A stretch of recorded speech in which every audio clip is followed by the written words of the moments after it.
En 1861 estalló una guerra que iba a ser determinante para la historia universal, la Guerra Civil Norteamericana, llamada Guerra de Secesión, por lo que allí se ventiló la secesión o separación de los estados del sur y los del norte en los aún jóvenes Estados Unidos.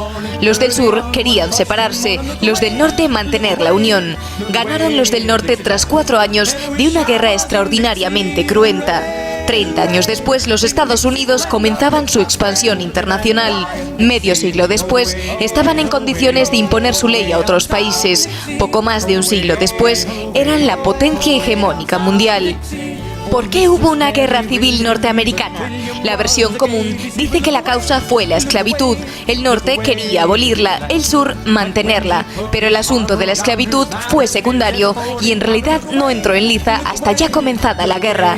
Las causas reales fueron otras. Hubo una causa económica porque el norte industrial quería imponer una banca centralizada y reglas proteccionistas, cosa que era calamitosa para el sur, fundamentalmente agrario, que vería así grabados los bienes que importaba del exterior y al mismo tiempo lo tendría más difícil para colocar sus productos propios. Hubo una causa política también, porque el norte, dominado por el Partido Republicano, tenía un proyecto unitario más centralista que el sur, dominado por el Partido Demócrata. Y hubo una causa cultural, porque el norte se había convertido a toda velocidad en un mundo burgués y moderno, mientras que el sur mantenía una cultura más rural, señorial y tradicional. Cuando el gobierno republicano quiso imponer su política, entre diciembre de 1860 y febrero de 1861, 7 estados del sur invocaron el viejo derecho a la secesión. El nuevo presidente, Lincoln, reaccionó amenazando con invadirlos, lo cual dio lugar a la secesión de otros 4 estados. La guerra se generalizó. Los estados del sur se organizaron en una confederación presidida por el demócrata Jefferson Davis. Su ejército lo dirigió el general Robert Lee, pero la diferencia de fuerzas era apabullante. El norte, más poblado e industrial, 22 millones de habitantes, contaba con un ejército de casi 2,5 millones de efectivos, mientras que el sur, con 9 millones de habitantes, no llegaba a la mitad de esa cifra. Aún así, los 2 primeros años de guerra fueron favorables para el sur. Fue precisamente entonces cuando Lincoln decidió levantar la bandera de la abolición de la esclavitud como argumento moral para legitimarse. A partir de la batalla de Gettysburg en 1863, las tornas cambiaron y la iniciativa pasó al norte. En abril de 1865, la Confederación aceptaba su derrota. Detrás quedaba un número pasmoso de bajas, más de 1 millón de muertos, un 3% de la población. En el sur murieron el 18% de los varones entre 13 y 43 años. En el norte la proporción fue del 6%. De aquel gigantesco cementerio nació un país que había cambiado de piel. Fue uno de los grandes traumas nacionales de la historia de España, la pérdida de Cuba en 1898. En aquella fecha se perdieron también las Filipinas, Puerto Rico y Guam, pero lo de Cuba fue especialmente sensible. Eran muchas y muy intensas las relaciones trenzadas entre la isla y la metrópoli a lo largo de 400 años. Por eso su pérdida a manos del imperialismo norteamericano fue tan traumática. Todo había empezado en el último tramo del siglo XIX. En Cuba había crecido una burguesía autóctona que aspiraba a mayor autonomía. Además, amplias capas populares buscaban su independencia. La primera guerra cubana fue en 1868 y duró 10 años. Aquello acabó con la paz de Zanjón, que abolió la esclavitud y dio a los cubanos representación en las Cortes. No fue mala solución, pero la situación seguía crítica y los yanquis estimulaban el malestar. Por otro lado, la política española iba a cometer un serio error. En 1891, para beneficiar a la industria catalana, se aprobó un arancel que cerraba el mercado cubano, con el consiguiente prejuicio para los isleños, que quedaban obligados a pagar productos más caros. Y la medida perjudicaba también a los yanquis, que iban a ver entorpecido su comercio con Cuba. El malestar social se multiplicó, la literatura nacionalista se convirtió en portavoz del descontento y los Estados Unidos echaban leña al fuego. El 24 de febrero de 1895 tiene lugar el Grito de Baire, una sublevación simultánea en varios puntos de la isla. Su líder es José Martí, Financia Washington. El gobierno español, en manos de Cánovas en aquel momento, envió tropas al mando de Martínez Campos primero y Weyler después. Todo el mundo sabía que era preciso solucionar el problema antes de que los Estados Unidos entraran en la guerra. Fueron combates ásperos y más ásperos aún los hizo la política de reconcentración de la población rural ejecutada por Weyler, con un coste altísimo en hambre y enfermedades.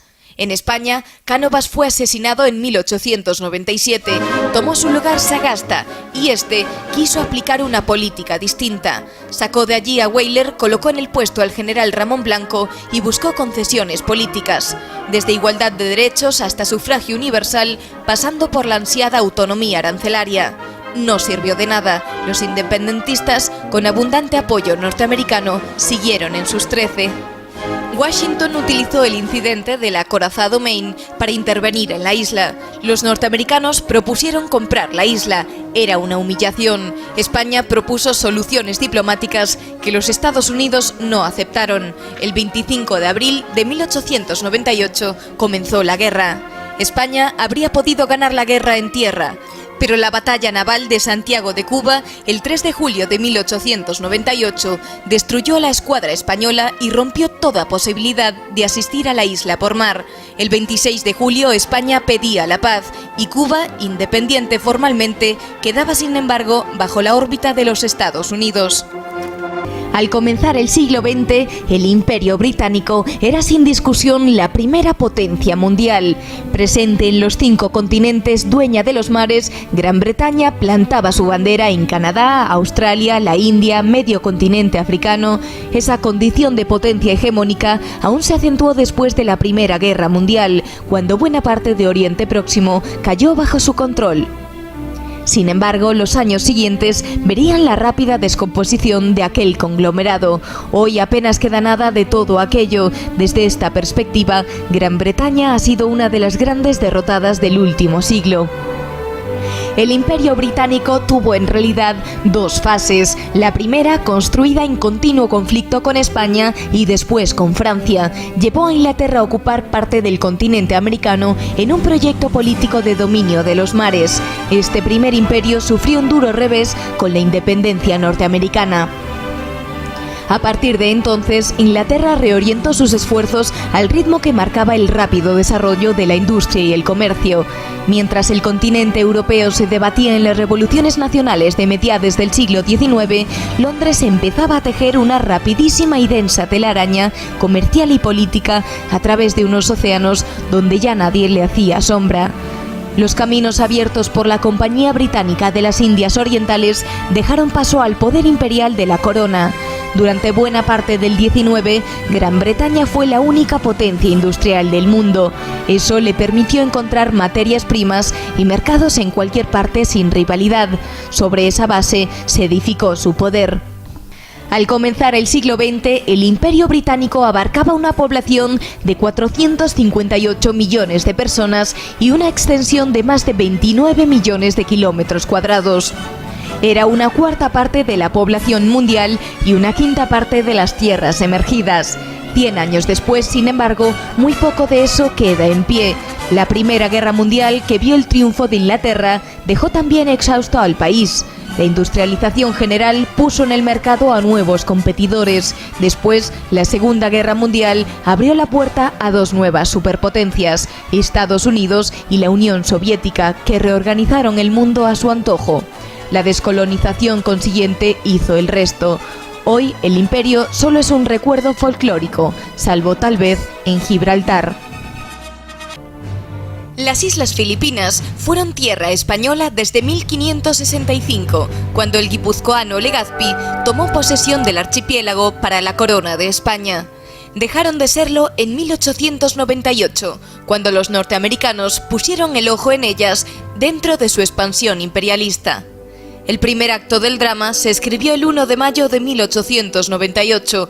Ese día, la flota española era destruida por los norteamericanos en la batalla de Cavite, frente a Manila.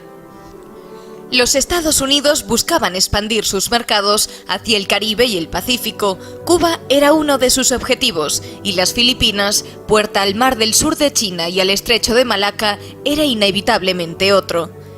En coordinación con el incidente de Maine, en La Habana, la flota americana del almirante Dewey marchó a Hong Kong dispuesta a entrar en combate. Las Filipinas vivían una seria crisis. Allí, como en América un siglo antes, había surgido una burguesía criolla y mestiza que aspiraba a un mayor protagonismo. La reacción del gobierno español fue muy obtusa. Entre la incomprensión y la represión, dio alas a los revolucionarios con la ejecución de José Rizal en 1896. Un nuevo gobernador, Fernando Primo de Rivera, buscó una solución negociada y al tiempo que prometía reformas, inundaba de dinero a los revolucionarios que aceptaron la transacción. Pero entonces aparecieron los americanos. La flota de Dewey marchó sobre Filipinas. Bien sabía que las defensas españolas eran exiguas, en torno a 17.000 hombres, de los que 2/3 eran nativos. La protección naval de las islas corría a cargo del almirante Patricio Montojo y Pasarón, que había concebido una defensa bien planeada sobre la base de cañones de costa y minas, centrada en la bahía de Subic, lejos de Manila. Aquel plan, por desgracia, llegó tarde. Dewey se plantó allí con una fuerza muy superior en blindaje y artillería. Montojo sabía que estaba en inferioridad. En vez de encerrarse en Manila y dejar hablar a la artillería de costa, por ahorrar vidas civiles prefirió alejarse y dio combate en alta mar. Fue una jugada suicida. Los barcos yanquis disparaban sobre los españoles sin que estos, con cañones de menor alcance, pudieran contestar, mientras las baterías costeras, demasiado lejos de la escena, asistían imponentes al drama.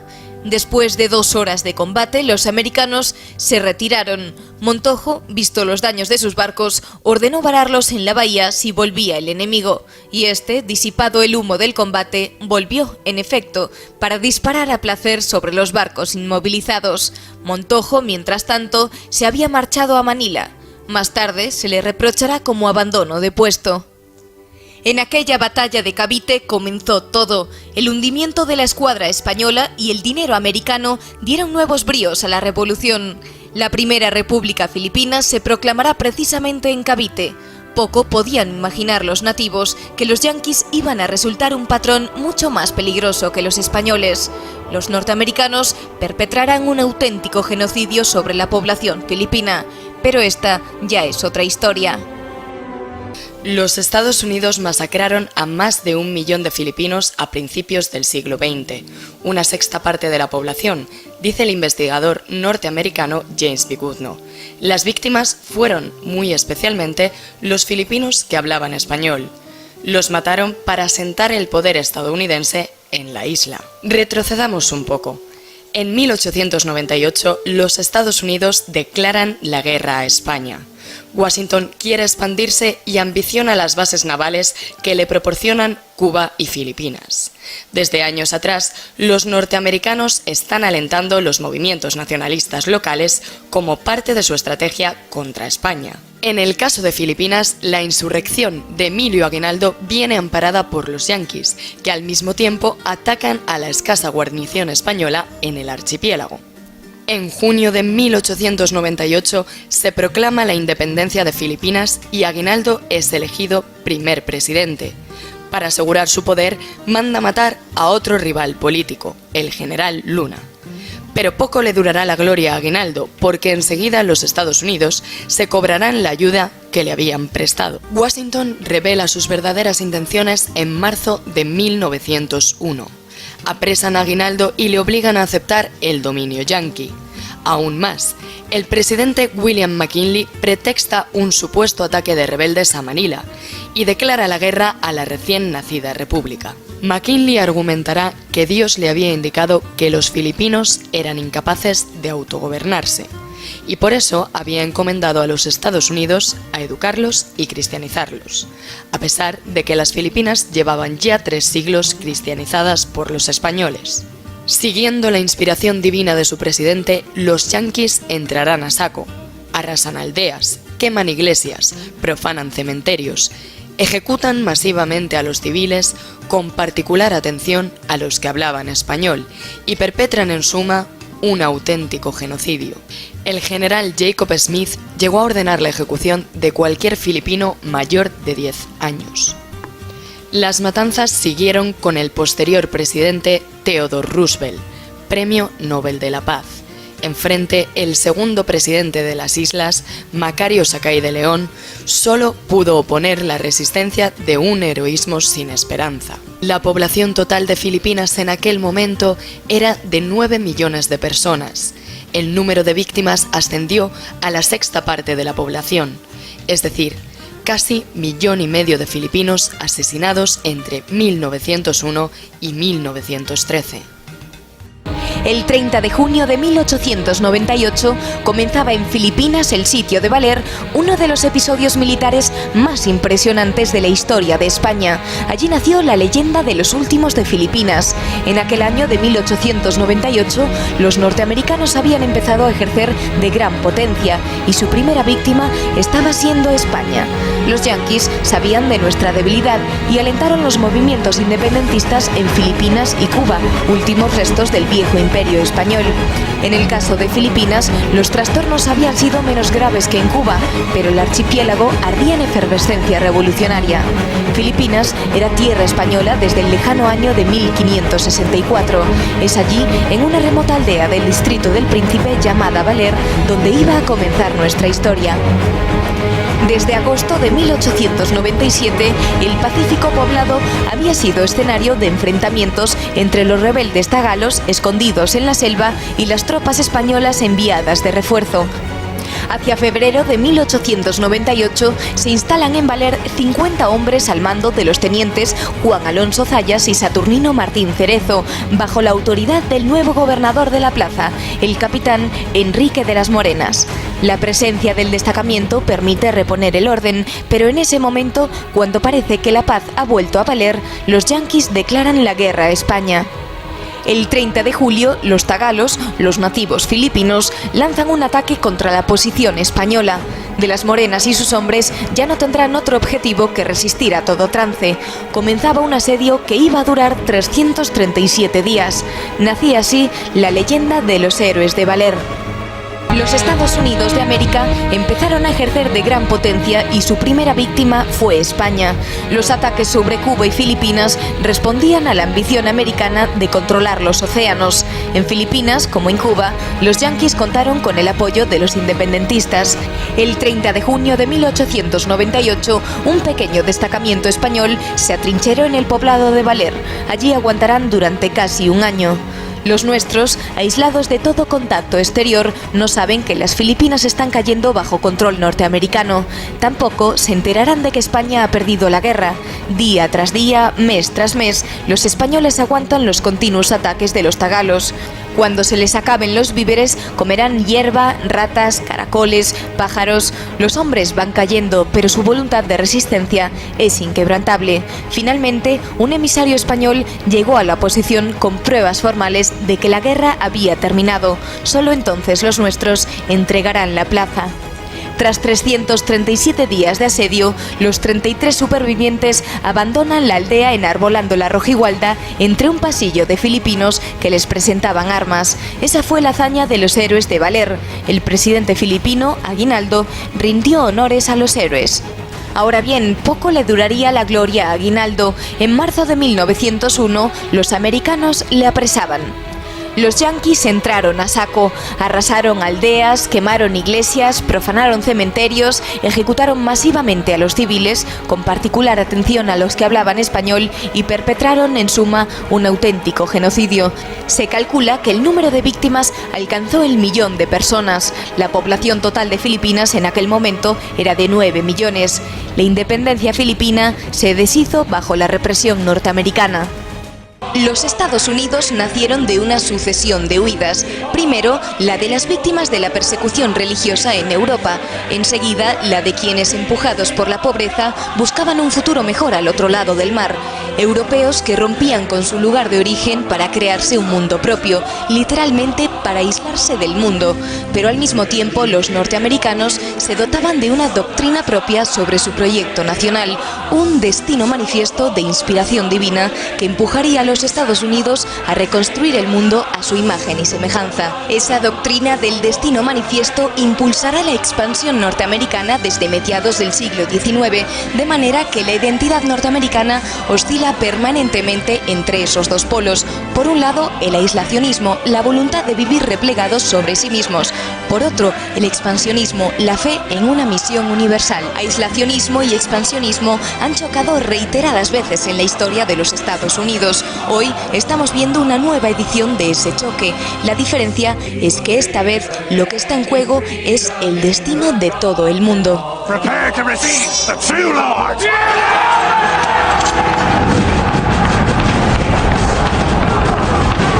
We will make America great again. Hacer América grande otra vez, dice Trump. Pero un momento, ¿acaso los Estados Unidos han sido alguna vez más grandes que hoy? Potencia hegemónica del mundo, potencia económica en todos los mercados, potencia militar en todos los continentes, potencia cultural omnipresente. El mundo del siglo XXI es un mundo norteamericano y, sin embargo, para una mayoría del pueblo norteamericano eso no es ser grande. Muchos preferirían que los Estados Unidos se replegaran sobre sí mismos. ¿Qué es la grandeza para un norteamericano?